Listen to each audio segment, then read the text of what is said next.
BBB and what your conversations have been with the White House? There's been no conversations after I made my statement. I think it's basically, you know, and I was very clear. I feel as strongly today as I did then that the unknown with the COVID, here we are. We can't even go out. I've got a 95 M95. I see all of you do. And so there's different concerns that we have right now that we haven't had for a while. So that's a concern. Inflation's still a concern. It's still over 6%. And the geopolitical unrest that we have, and I think the president's been doing a yeoman's job trying to talk to Putin and calm things down to let him know where we are. So these are all challenges, guys, and this is all expensive challenges. So that's where, Jake, on that there's been no conversation. Senator, on BBB, on the child tax credit, are you a hard no on ensuring that supporting the child tax credit is still there, as I'm understanding. Basically, yeah, are you a hard no on ensuring that families with no income tax obligations get the expanded credit? Are you a hard no on that, Senator Manchin? I've been basically very clear on that. I think there should be a work requirement, and that means you file a 1099. So a 1099, if you're going to call it a credit, you have to see if you have a liability or not. The only way the IRS would know that is you file 1099. So I've been very direct on that. Hold on. I think Senator Schumer has said that January 17th is the deadline for having a vote on rules changes. Is that enough time in your mind? you know, we're supposed to have a meeting today. We're supposed to have one right now, and I guess it's been postponed a little bit because people are having a hard time coming in. So I'll be going to a meeting and finding out what that entails and the timelines are talking about. Senator Manchin. Are you open to starting negotiations on Build Back Better, though? What you're talking about? You know, I've never turned down talks with anybody. I really haven't. I just I was very clear on where I stand, and I thought it was time to do that rather than just continue on and on as we have for 5.5 months. I didn't change from the first day when I talked to Leader Schumer on that. And everyone's been working, I think, in the best good faith they possibly can. I've just had a very difficult time and understanding where we are and where our country is and the concerns I have. So for a child tax credit, does it have to have some sort of a work requirement for you to be able to support the broader Build Back Better package?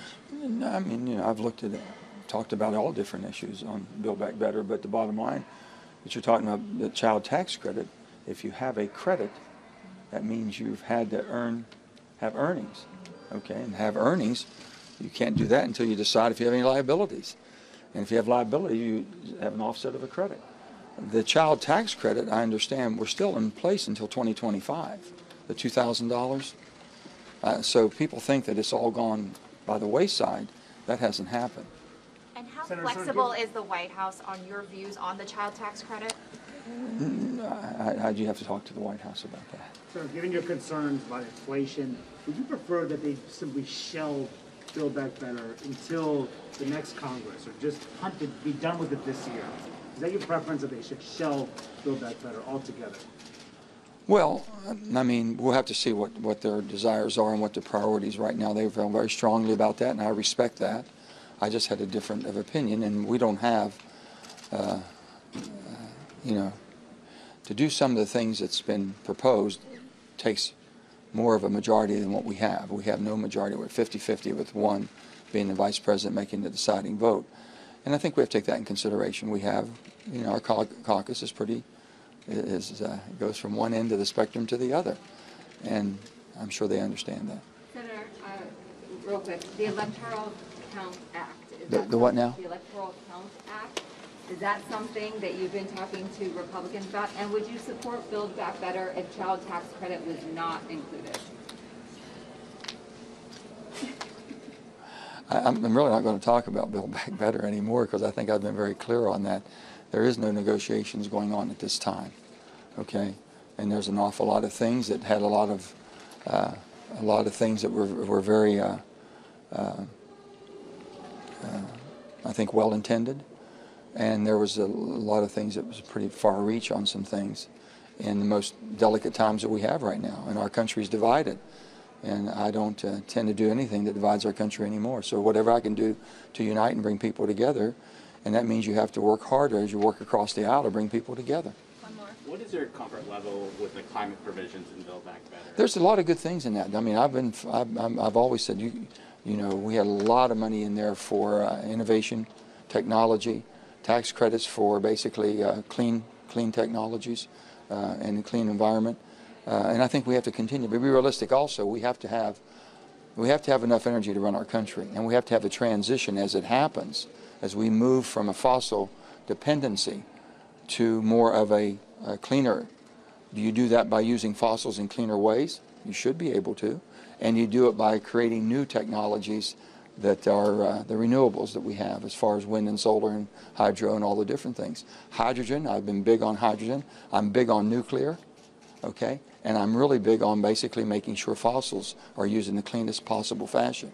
And in America, we do it better than most other countries. So you would say you're not as concerned as some of the other portions of Build Back Better? I think that's the climate thing is one that we probably can come to an agreement much easier than anything else.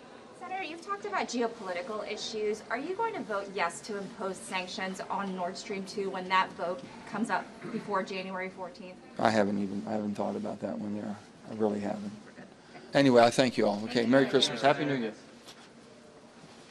I'm going to put my mask back. All right, folks, thank you so much for joining us here at Golden State Times. If you're new to the channel, we encourage you to subscribe by clicking that middle button. Also, check out our previous video by clicking the video on the right, or a video you might enjoy by clicking the video on the left. Also, don't forget to click the thumbs up button and share this video on social media. Peace.